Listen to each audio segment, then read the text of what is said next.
আসসালামু আলাইকুম রহমতুল্লাহ বারাকাতু। বন্ধুরা, আশা করি সবাই ভালো আছেন। আলহামদুলিল্লাহ, আমিও ভালো আছি।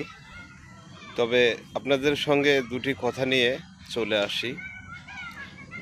আপনার হচ্ছে 2018 সালে ভিপি নূর তারেক, যে আপনার হচ্ছে গণ অধিকার পরিষদের যারা এখন নেতাকর্মী,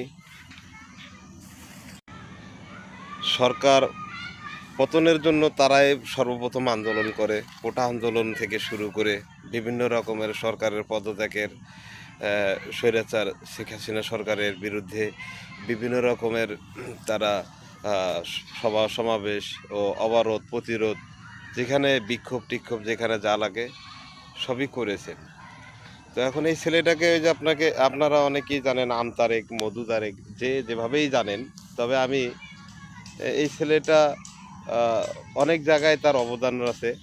এই আপনার জুলাই আন্দোলনের প্রত্যেকটা জায়গায় সে আসামি। টিভি আগুন দেওয়া, সেতু ভাঙন, মেট্রো রেল, বিভিন্ন জায়গায় 1-2 নম্বর আসামি। একে আমরা সবাই চিনি। একে নাকি নির্বাচন কমিশনের লোক নাকি তাকে চিনে না। এই ছেলেটা 100 ঘন্টা ধরে অন্বেষণ করতেছে। আজকে প্রায় 4-5 দিনের ঘটনা। আপনারা জিনিসটা ভাবে অবাক হয়ে যাবেন যে হ্যাঁ, এই নতুন এগুলো আপনার সমন্বয়ক উপদেষ্টা চলে আসছেন। এরা এদের কাছে রাজনীতি শিখছে। এই আপনার নাহিদ বলেন, সার্জিস বলেন, আসিফ ভুঁইয়া বলেন, হ্যাঁ, এরা মানুষ 2 দিন আগে চলতে পারে নাই। 2 দিন আগে চলতে পারে নাই। আজকে নিজেকে খুব বড় ধরনের বড় মাপের নেতা মনে করতেছে। আজকে এনসিপি, হ্যাঁ, তাদের দল গঠন করে ফেলছেন।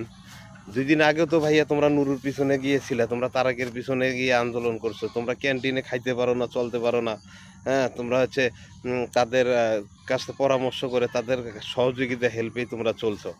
আজকে এই তারেক নির্বাচন কমিশন অফিসের সামনে যেখানে অন্বেষণ করার এত লং টাইম ধরে অন্বেষণ করতেছে, তোমাদের কারো দৃষ্টিগোচর হয় না। তোমাদের কারো দৃষ্টিগোচর হয় না যে তার আমজনতার দলকে নিবন্ধন দেওয়ার। আমরা তোমাদেরকে তীব্র নিন্দা জানাই। তোমাদেরকে তীব্র নিন্দা জানাই। কথায় আছে না, এই দেশের মাটি খারাপ।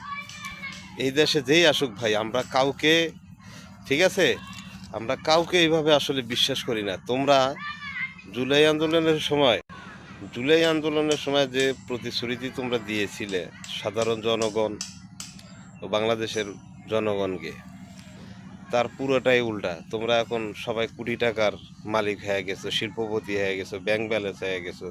যে স্যামসং মোবাইল চালার যোগ্যতা রাখে না, সে এখন 3-4টা আইফোন আলট্রা মোবাইল তোমরা চালাও। আর আজকে তারাকের নিবন্ধন যে দিতে পারো না তোমরা, নির্বাচন কমিশনার অফিসে বলে দাও যে তা সে ওখানে অন্বেষণ করে করুক। হ্যাঁ, তার নিবন্ধন হয় না। কথা আছে না যে বাঁশের আগে কঞ্চি পাকলে যা হয়, অল্প বিদ্যা ভয়ঙ্কর। তোমরা খুব তাড়াতাড়ি পথ প্রমোশন পাইছো, তো তোমাদের সামনে দিনকাল আছে। বাংলাদেশে ফেসিস্টরা তো ওই ছিল, বিভিন্নভাবে পালায় টালায় দিন যাপন করতেছে। কেউ সৌদি, কেউ আমেরিকা, কেউ ইন্ডিয়া, কেউ ইটালি। তোমরা পালানোর জায়গা পাবা না। ওই দেলোয়ার হোসেন সাইদি বলছিল না আওয়ামী লীগ সরকার পতনের আগে, যে ইঁদুরের গর্ত পাবা না, তোমাদের ইঁদুরের গর্ত বন্ধ হয়ে যাবে।